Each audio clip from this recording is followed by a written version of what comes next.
हमारे आदरणीय कृषि मंत्री शिवराज सिंह चौहान जी ने आप लोगों को बताया कि ये चुनाव हम प्रधानमंत्री नरेंद्र मोदी जी की नेतृत्व में एज ए एनडीए लड़ना चाहूंगा।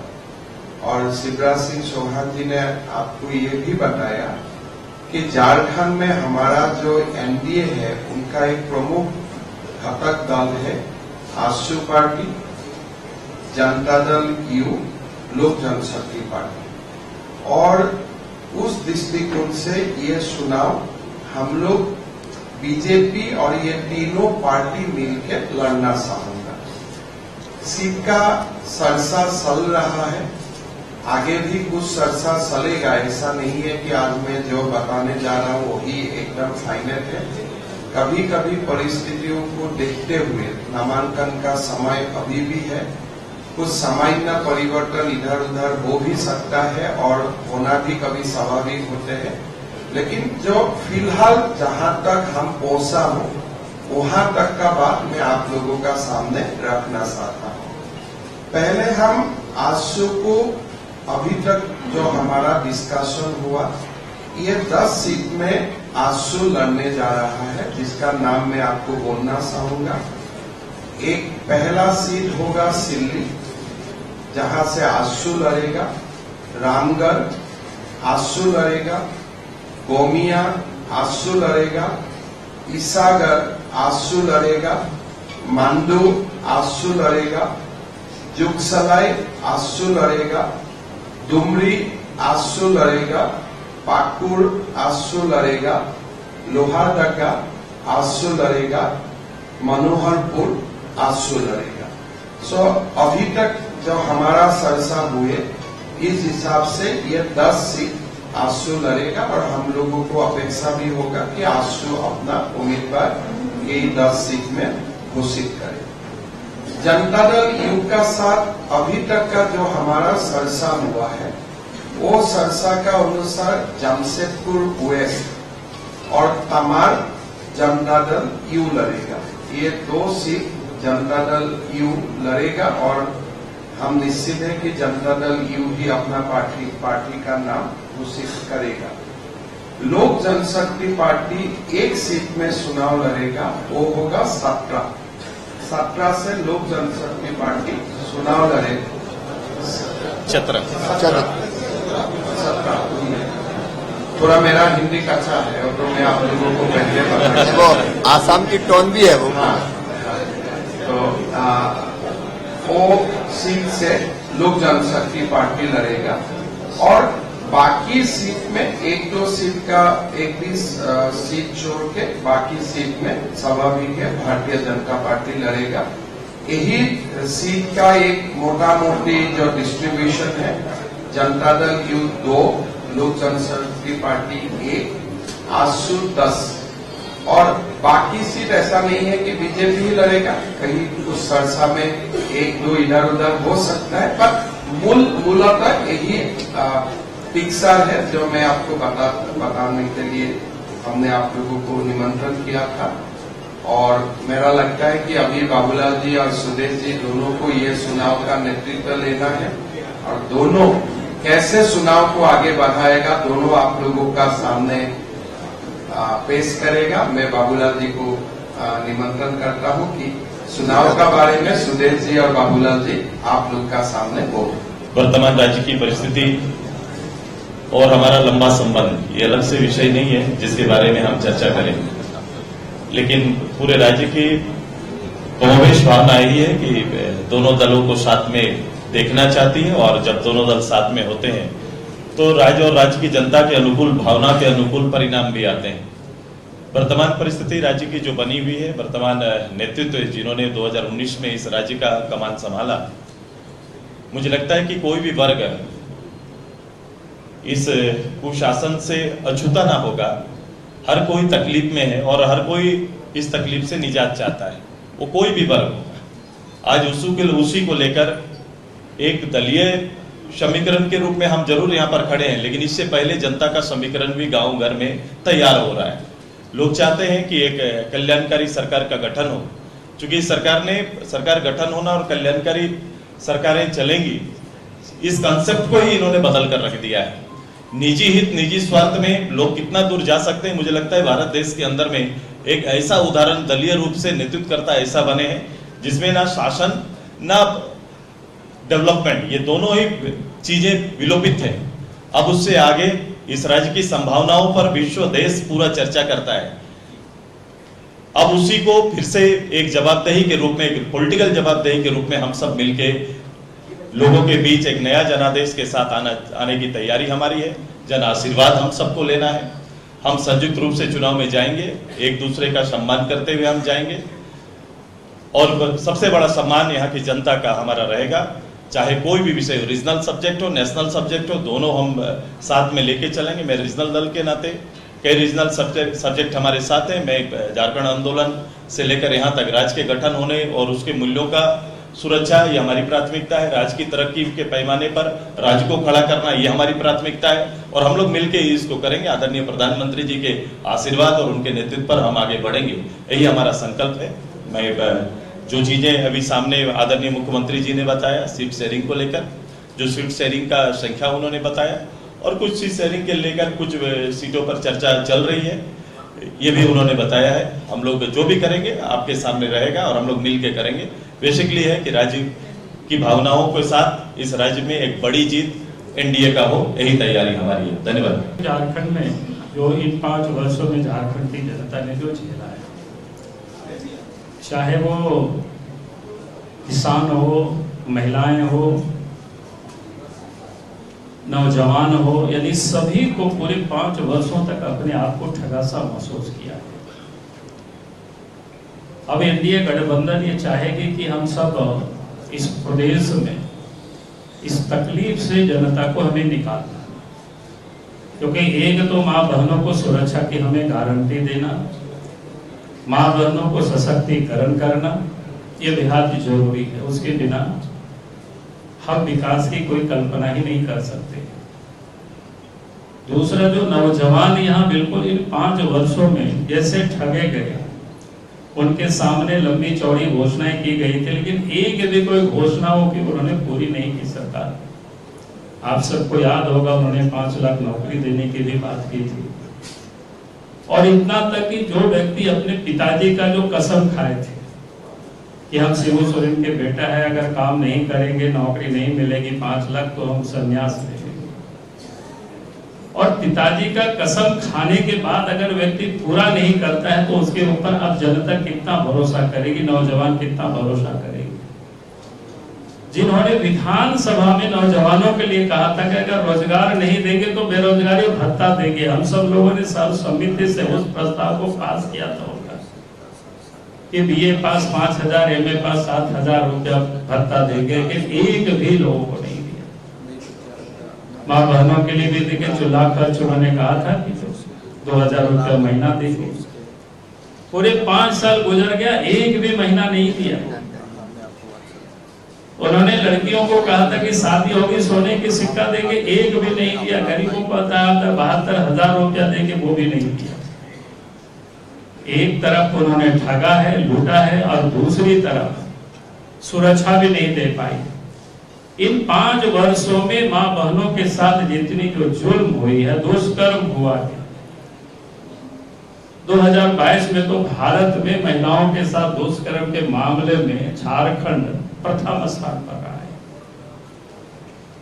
तो आज झारखंड की जनता इन चीजों से अपने आप को मुक्त होना चाहती है। जो व्यक्ति आदिवासियों के लिए राजनीति करते, बार बार आदिवासियों का नाम लेते हैं, लेकिन आज आदिवासियों की स्थिति क्या है? उनकी जमीन लूटी जा रही है, बचाने वाला कोई नहीं है, देखने वाला कोई नहीं है। थाना जाते हैं, पुलिस के यहाँ सीओ अंचल जाते हैं, वीडियो के यहाँ डीसी के यहाँ जाते हैं, कोई सुनने वाला नहीं है। इस रांची के आसपास ही अगर आप देखेंगे, जमीन के दलाल और बिचौलिया चारों तरफ घूम रहे हैं, जबकि सेना की जमीन तक कोई लोगों ने नहीं छोड़ा। उसको भी लोगों ने फर्जी कागजात बना करके उसको भी लोगों ने बेच डाला। और आज तो इस प्रदेश में जब डेमोग्राफी बदली है कि आदिवासी बिल्कुल चिंतित है। संपूर्ण झारखंड में जहां 1951 में 36% के करीब आबादी थी, आज मात्र 26% आबादी रह गई है संपूर्ण झारखंड। उसमें भी जब हम संथाल परगना को देखते हैं तो 1951 में जहां 44% आबादी थी, वहां पर आज मात्र 28% आबादी रह गई, यानी 16% की यह गिरावट। आज आदिवासी समाज बिल्कुल चिंतित है और ये लगता नहीं कि स्वाभाविक है कि भाई इतनी बड़ी गिरावट, जो कि उनको एक तो जमीन से भी वो बेदखल हो रहे हैं, उनकी रोटी, उनकी जगह जगह पर बेटी, सब जगह पर अतिक्रमण हो रहा है। और राज्य सरकार को बताने के बाद भी वो उस पर कोई चिंतित नहीं है कि जो कि वो अपना वोट को तैयार कर रहे हैं। और इसीलिए हमें रोटी को भी बचानी है, माटी को भी बचानी है और बेटी को भी बचानी है। और झारखंड में जिस प्रकार से जो डेमोग्राफी जो बदली है उसको भी ठीक करना है। तो इसलिए हमने कहा कि इन सारे जो मुद्दों को लेकर के हम जनता के बीच जाएंगे, सम्मिलित रूप से जाएंगे और चुनाव के मैदान में। तो मुझे लगा कि आज विषय सब कुछ आ गया है, इसलिए मैं अपनी ओर से विषय को मैं यही समाप्त करता हूं। आप सबको, हमारे दो नेता यहाँ उपस्थित है, अगर कोई प्रश्न हो, हम लोगों से तो आप सब लोग बात करते ही रहते, इन दोनों से किसको, आप दोनों को, आप लोगों को। सुदेश जी से एक सवाल था, चर्चा हुई कि रूठे हुए हैं आप, रूठे हुए हैं, अब अंतिम तौर पर मान गए? मैं आपको बताना चाहता हूं कि हम ये पूरे जो हमारा गठबंधन का पूरा मापदंड में ये शब्द हम लोग ने कभी भी जन्म लेने ही नहीं दिया। हमारा पूरी जो परिस्थिति बनी वो सीधे सीधे राज्य को सामने रख कर हालात से बनी हुई परिस्थिति, और मैंने कहा संबंध बताने की आवश्यकता नहीं है आपको। हम लोग आपस में समन्वय किए, एक शब्द हम लोग कभी भी गठबंधन के बारे में, ना भारतीय जनता पार्टी से ना आजसू से आपने कभी ना सुना होगा। जब निर्णय आया तो हम आपके पास आए। भाई आज से नॉमिनेशन शुरू हो गया, ये हम लेट हैं, हाँ, ऐसा हुआ है।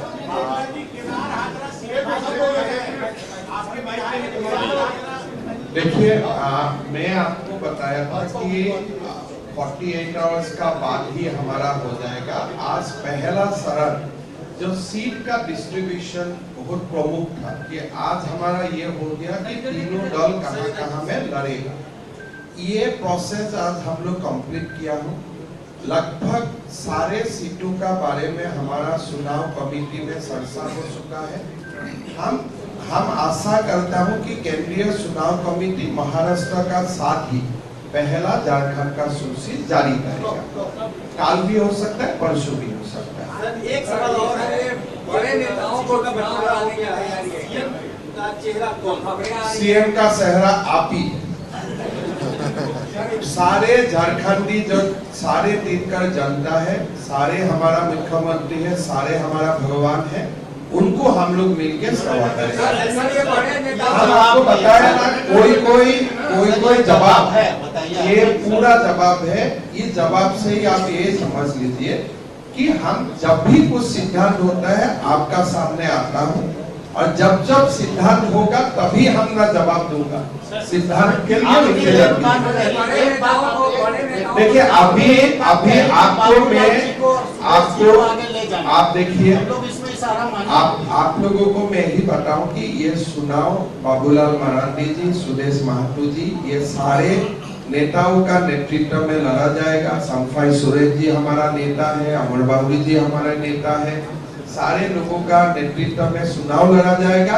और मुख्यमंत्री भी कौन बनेगा हमारे जब तैयार हो जाएगा, निश्चित हो जाएगा, आपको बताया जाएगा। और एक एक करके सुनिए ना, एक ही दिन में पेपर का हेडलाइन क्यों लेते हैं? अशोक भाई देखो, इतना ही बात है, जो हमारा पास इंफॉर्मेशन होता है हम लोग शेयर करता है। उससे ज्यादा आप हमें इंफॉर्मेशन मांगेगा तो हम कहां से दूंगा, बताइए। इसमें सच्चाई है या नहीं? बड़े नेताओं में नाम अन्नपूर्णा देवी का आ रहा है, मीडिया में खबरें। देखिए, झारखंड का सारा कार्यकर्ता हमारा बड़े नेता है। काल भी आपको सारे सूची मिल जाएगा, नहीं तो परसों मिल जाएगा। हम अटकलें क्यों लगाता हूँ? और हमारे लेवल में अगर मैं आपको हिंट देना शुरू करता हूँ, ये ठीक जाएगा क्या? आपको हिंट देने का तो हम तो सूची दे दूंगा, हिंट क्यों दूं? आपको देखिए, आज कृपा करके आज बहुत ज्यादा क्वेश्चन मत कीजिए। हमारे लिए आज बहुत ही महत्वपूर्ण दिन है कि हमने एनडीए का सीट शेयरिंग कंप्लीट कर लिया, और उससे बड़ा न्यूज आज आपके लिए क्या हो सकता है? उसी पे पूछ रहा हूँ सर, हाँ। कि आपने बोला कि ये सील हो चुका है, नंबर भी आपने बताया, बट यू आर सेइंग कि अभी भी कुछ सीटों पे ओपन है डिस्कशन। देखिए, तो डिस्कशन जेडीयू से प्रॉब्लम है, आजसू से नहीं, प्रॉब्लम वो है? प्रॉब्लम वो नहीं है। जब अपोनेंट का नामांकन हम लोग देखता है, तब स्ट्रेटेजिकली हर चुनाव में 1-2 सीट ट्रेवल करता है।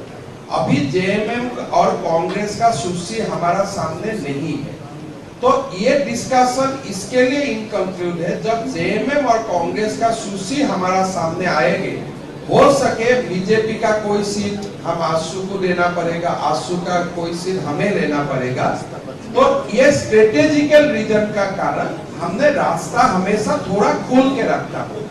इसलिए मैं अगर आपको आधा ट्रूथ बोलो, फिर बोलेगा हेमंत जी आप तो बोला था सारे कंप्लीट हो चुका है, आज ये सीट आजसू में कैसे गया, आज ये सीट बीजेपी में कैसे आया?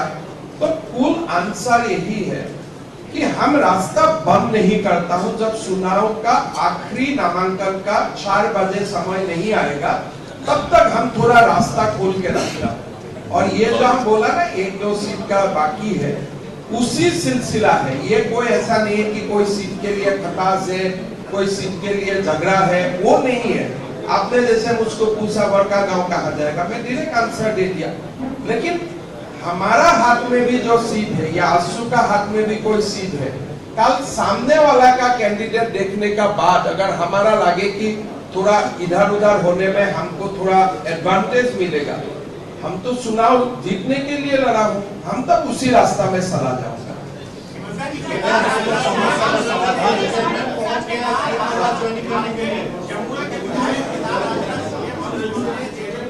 देखिए, जो जेएमएम भी जाएगा हमारा ही है। हमको सबको शुभकामनाएं है। हमारा झारखंड का विकास हमारा लक्ष्य है। कौन कहाँ जाते हैं वो बात बहुत मायना नहीं रखता है। चुनाव झारखंड का विकास के लिए है।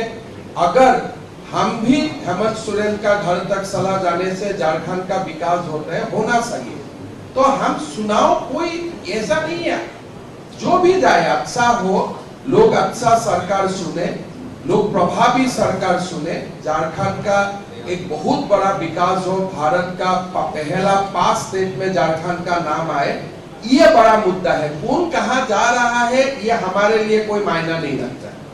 ठीक है, चलिए अब उठ जाते हैं। मैं आपको दोबारा आंसर देता हूँ। आजसू जनता दल और लोजपा का साथ कोई सीट का सरसा और बाकी नहीं है। क्या बाकी है? स्ट्रेटेजिकली अगर हमें लगता है कि कोई एक सीट में 2 सीट में आजसू आगे और लड़ने से हमारा गठबंधन का फायदा होगा, या आजसू को लगे कि ये सीट में बीजेपी लड़ने से गठबंधन का फायदा होगा, तो ये गठबंधन का फायदा के लिए हम नामांकन का अंतिम तिथि तक थोड़ा रास्ता खोल के रखता हूं। जब बीजेपी का भी सीट अनाउंसमेंट होगा तो आपको लगेगा कि 1-2 सीट हम लोग खोल के रखूंगा। सरसा और स्ट्रेटेजी। और सुदेश जी ने एक बहुत महत्वपूर्ण बात बताया कि आज से हम लोग एनडीए का हिसाब से सोचूंगा, अभी हम बीजेपी और आजसू का हिसाब से आज से नहीं सोचूंगा। यहाँ से आगे हम एनडीए का हिसाब से ही आंसर करूंगा। एनडीए ही हमारा प्रमुख रहेगा, और आज से बीजेपी क्या होगा, आजसू क्या होगा, ये खत्म। आज से हम एनडीए पूरा। सट जाइए।